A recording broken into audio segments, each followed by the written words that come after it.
Ladies and gentlemen, welcome back. And this is the Strafing Run. Yes, I finally decided to name these vlogs. For a while, they were just vlogs.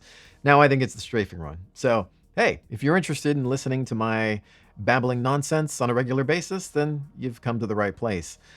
With that said, though, hopefully going to keep these semi-regular. I don't necessarily want to say weekly, but maybe a few episodes a month, just to kind of update you guys on what's going on, perhaps talk about various games and movies and so on and so forth, various things that interest me and hopefully you as well. But to get things started today, one thing I wanted to discuss based on some of your comments in recent videos is that you're not receiving notifications regarding my uploads. And so, unfortunately, some time ago, YouTube decided that a subscription or subscribing to a channel was not enough. It's not enough. We need to know for sure that this person is interested in seeing a video. So therefore, we need to get them to hit this bell icon. We need to get them to enable notifications. So for whatever reason, subscribing is not enough. Make sure that you're subscribed to the channel first and foremost. You can, access that button through the main channel page or underneath a video. You hit the subscribe button. There's a drop down on the subscribe button. Once you click on that, you'll see a bell icon. You can enable all notifications. And that's the best way that you can make sure to hopefully, I think it's a guarantee. I believe you'll get my notifications at that point, or notifications for any YouTube channel that you're interested in. Hit that bell icon to get a notification at the top of your YouTube user interface. I believe at the top right of the browser is usually where those notifications show up. They'll also just show up in your feed, or are more likely to show up in your feed. Otherwise, YouTube will base a lot of what it shows you on your browsing history. So if you're clicking on videos about, I don't know, War Thunder or whatever your favorite game is, and movies and so on and so forth, or various topics, it's just going to feed you more of that unless you really engage with the video. So hitting the like button, commenting, interacting with the video, that's very helpful to me.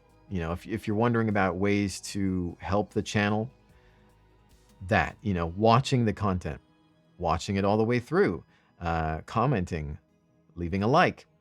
If you don't like it, a dislike or whatever. I think YouTube sees likes and dislikes as engagement. So funny enough, even though a dislike would be considered negative, in reality, YouTube says, oh, hey, people are interacting with this. That means that something's going on. Drama, like it's one of those things where it doesn't care if it's a like or dislike. It just sees it as some sort of engagement, and therefore it's still good for the video. But I still want to entertain people to the point where they can like something. So I'm not waking up every day thinking, who can I piss off today? I hopefully can create something that you enjoy.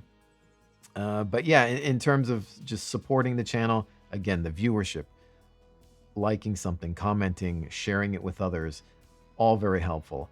Moving on from that, regarding content on the channel, obviously we've got these vlogs or new strafing runs that I'd like to incorporate editing into. So even within this episode, you may be seeing some gameplay footage from either things that I've done, or maybe some gameplay trailers, perhaps movie trailers at some point if we start discussing films again. I discussed some movies recently, especially Dune in a previous vlog.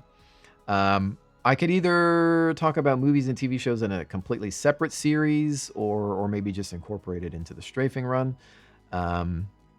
Strafing Runs have always been somewhat status update focused, but I think it'd be nice to just talk about news and whatever may interest us in general, because obviously if you're here, you're probably interested in a lot of the same things that I am. So yeah, you might hopefully see some editing incorporated into this. I've been focusing a lot on first impressions videos. We did a first impressions of Star Citizens, what was it, 3.23 update, Ships at Sea, which is a new early access title. Some various other things. I did just some basic Microsoft Flight Simulator helicopter gameplay.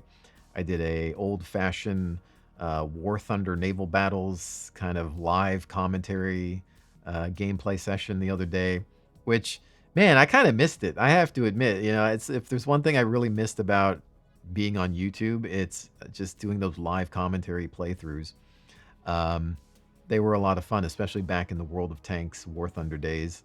A lot of you kind of came here for various guides and whatnot, even though they weren't necessarily or officially labeled as guides. I think it was fun to just sort of talk about what I'm doing, as I'm driving around in a tank or something. Talking about the tactics and the maneuvers necessary to succeed, or at least for me, and the things that helped me. So I know a lot of you guys tend to miss that type of thing. So maybe we can bring that back to an extent, but maybe a little bit more casual. The War Thunder Naval Battles one was a lot of fun. And again, I can incorporate a little bit more editing than I used to before to sort of slim down the content. These days, I do tend to find that attention spans are at an all-time low. So whereas back in the day, people liked longer videos, nowadays it seems like the shorter the better. Obviously, we have shorts, the vertical shorts, which I used to sort of be against, but I've started embracing them a bit more just because I know that they can help drive traffic back to the channel. And, sometimes something funny happens, but it's like 5 seconds long, or shorts can only be about, I think, a minute long. So, something funny happens or whatever. Hey, showcase it in a short. That way it's just bite size. It's quick to the point. You don't eat up a lot of time watching it. And, a lot of people are on their phones anyway. They're forced to be vertical. If you're wondering why they're vertical, there's no other way to upload a short. To be considered a short, it has to be a minute or less. It has to be vertical. I don't really have a say in that. But yeah, I might take a gameplay video, edit it to create the short, upload that. So it's going to be a mixture of long form VODs, shorts, and everything in between. So still experimenting with that in various formats. So you might see different types of shorts being released. You might see different types of VODs, experimenting with, using this camera. Back in the day, I was sort of against having a camera mixed with gameplay footage, but what I learned from streaming is that a lot of people like it just in terms of engagement, getting to know the creator, right? Like, I used to treat gameplay footage more like a movie. Like, you wouldn't have a camera of the director on the movie screen. I wouldn't want that.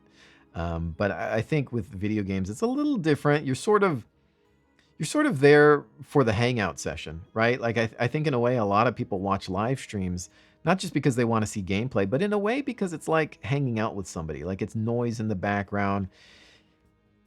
It's having somebody keep you company. I mean, look, especially over the past decade, a lot of things have been going on in reality, and especially during the pandemic, where we're kind of locked into our homes, and it can get lonely out there. And so I think having live streamers, streamers and YouTubers around, it's a way to make it feel like you're hanging out with friends. And I think the camera helps with that because it feels like they're in the room with you. So I think there is that nice personal touch. And, sometimes a thing happens in a game, you don't necessarily vocalize it. You don't have anything to say about it, but maybe you had a facial reaction. There's a look of surprise on your face, or shock, or something that you didn't see because before, there was no camera there. So, again, I could take it or leave it. It doesn't really bug me either way. But I do know nowadays, we sort of, as creators, have to adapt to the times. I've gotten older, and I kind of grew up with certain types of entertainment and standards and whatnot, and I've always tried to bring that over to the channel. But I think, again, I have to be adaptable. We have to adapt and overcome, and I think if the camera can help, then I might utilize it a bit more. Plus, we've got all this cool Philips Hue lighting and Hue Sync, which allows me to sync the gameplay, lighting and colors to the lights, and so they'll adapt to the game, and it'll sort of blend the footage into the gameplay. So that's kind of nice. I'm also messing around with cropping the camera. So if you've seen my last War Thunder video, the camera is vertically cropped and it's off to the side. It's very unobtrusive. It doesn't get in the way at all. You still see all of the important user interface information as well as the gameplay. So I think it's a good compromise. But I'll continue to play around with that. I'm, of course, open to feedback. Let me know in the comments what you think overall. I've considered doing single-player playthroughs again on the channel, but I'm hesitant because viewership-wise, they're not very strong. There's a lot of channels that specialize in that and got a head start years ago in that type of content. So most people that are looking for that go to those channels first, which means that if I release something, it's usually buried. Obviously, these days, too, there's a lot of publisher preferences in terms of who they send keys out to early. So a lot of creators can make something ahead of time and then upload it once it releases. Sometimes I'm one of those people. If I have access to something, like I might get a key requested through Keymailer or terminals or various other platforms that hook YouTubers up with things based on requests. But I can't always get access to all games, and it can get quite expensive to purchase every single new game, especially if they're full price $60 games and whatnot, and sometimes even more. So I'm sort of just basing it on my interests. I request keys for games that I'm typically interested in, like that Ships at Sea game. I saw it, I was interested in it, made the request, disclosed that I got it for free, and bada bing, bada boom content. Obviously, there will be some games that I purchase. There's games coming up that I'm interested in that I'm just going to flat out buy day one, and I might want to take a look at them. Some of them probably being single player, and there's always going to be that inherent desire to share what I'm playing, and so therefore maybe I'll look into doing playthroughs again. But again, I wouldn't hold your breath. I remember when I did the Horizon Zero Dawn playthrough, lots of editing, hours upon hours of editing. I think one time it took about 4 or 5 hours to edit one episode, just one episode. And I was releasing one every other day because I would stream it, play it, record it. Then I would take a day to edit it. And then the next day I would upload it. But I remember getting a comment. Somebody was like, "Oh, SideStrafe, I love this playthrough. I love your editing style. It's like a movie." But I really had to see how the game ended. So I watched the playthrough on somebody else's channel that was done with it. And I was like, well, thanks. He said, "Oh, don't worry, I'll still watch yours when it's done." But it was kind of like, well, that taught me a lesson, because people are impatient. They want to see the conclusion of a game. And when everybody's playing the same game, we have thousands of YouTubers playing the exact same game without exclusivity. Who's going to watch your content if you're late to the party? So it was a bit demoralizing to hear that and realize that people aren't watching something that I'm spending so much time on because they want it now, right? So it kind of let me know that quality didn't necessarily matter to a lot of people. They didn't care about the editing. They didn't care about the resolution or the bit rate or the sound and all that. It was just, I need it now. I want it now. Was that Veruca Salt from Willy Wonka? It reminds me of that, like just have to have it now type of thing. And so that's why, if you don't have exclusive content on YouTube, which is very difficult to come across these days, you're kind of, stuck in the mud. But either way, with that said, I still kind of have this desire to share and showcase single player campaign gameplay. There's a lot of games I've yet to play simply because I sort of want to share the experiences with you.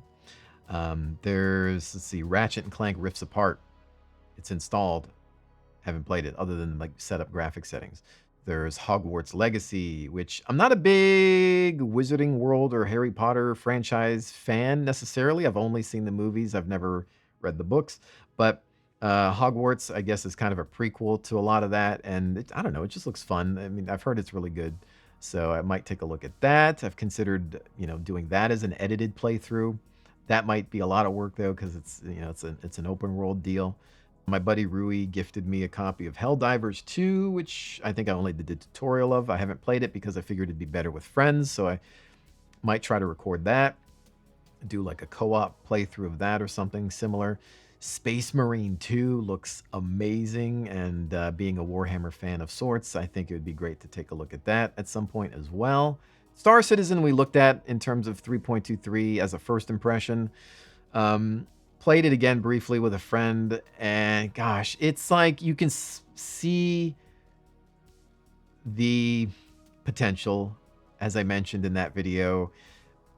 It's further along than it ever has been before. There's a lot of content, but man, it's just such a buggy, unoptimized mess, and it's just, even if it can potentially be fun, it usually just finds a way to glitch out or crash, and it just gets frustrating after a while. And it's just been so many years since it initially launched and was kickstarted to the point where, yeah, I can't help but get a little frustrated with it. So it's one of those things I'll always keep an eye on, but I don't know. It's hard to want to play it sometimes.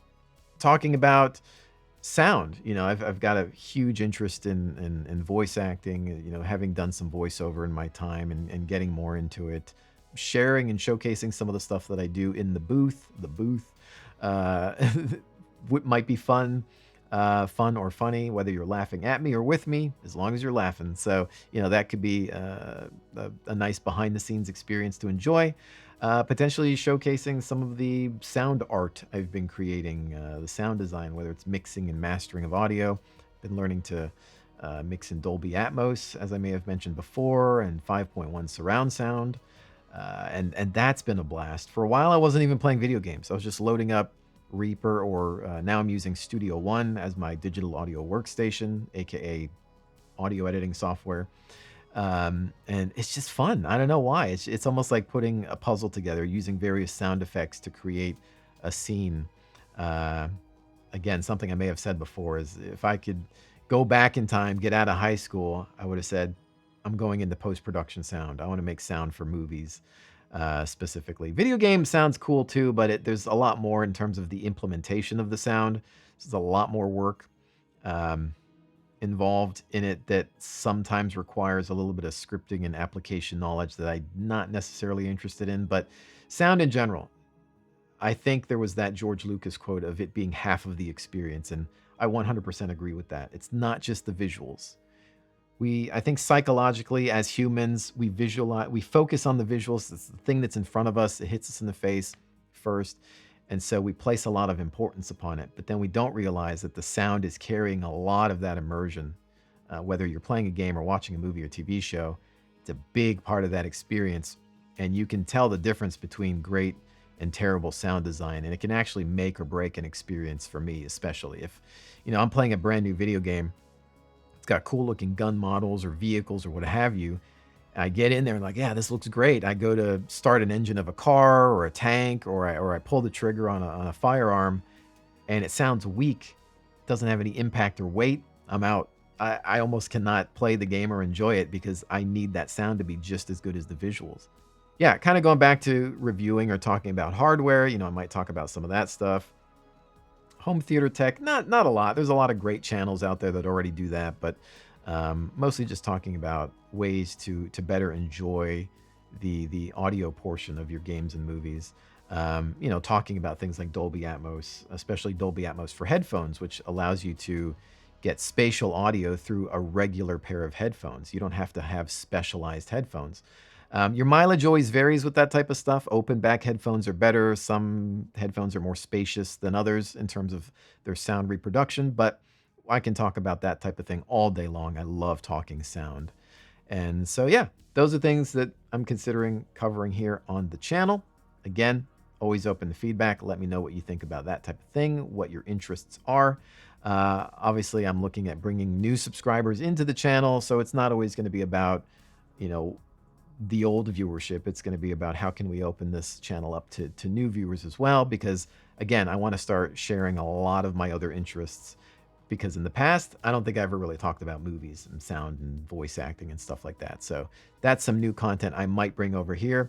I have considered just having a second channel, like a personal channel, just using my regular name, to talk about those types of things.